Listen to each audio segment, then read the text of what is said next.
12 ঘন্টা বন্ধ থাকবে বিদ্যাসাগর সেতু, রবিবার যান চলাচলে কড়া নিয়ন্ত্রণ। গুরুত্বপূর্ণ মেরামতি ও পুনর্বাসন কাজের জন্য আগামী রবিবার 8 ফেব্রুয়ারি 2026 টানা 12 ঘন্টা বন্ধ থাকবে দ্বিতীয় হুগলি সেতু। কলকাতা পুলিশের জারি করা বিজ্ঞপ্তি অনুযায়ী ওই দিন সকাল 6টা থেকে সন্ধ্যে 6টা পর্যন্ত সেতু দিয়ে সব ধরনের যান চলাচল সম্পূর্ণভাবে বন্ধ থাকবে।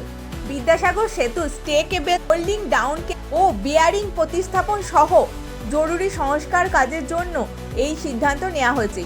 হুগলি রিভার ব্রিজ কমিশনার অথরিটির তত্ত্বাবধানে এই কাজ চলবে। কলকাতা পুলিশের ট্রাফিক বিভাগ জানিয়েছে, সেতু বন্ধ থাকাকালীন বিকল্প রুটে যান চলাচল ঘুরিয়ে দেওয়া হবে। প্রয়োজন অনুযায়ী বিভিন্ন প্রধান সড়ক দিয়ে যানবাহন চালানো হবে। সাধারণ মানুষকে ওই সময় বিদ্যাসাগর সেতু ব্যবহার এড়িয়ে চলা এবং বিকল্প পথ ব্যবহারের পরামর্শ দেওয়া হয়েছে।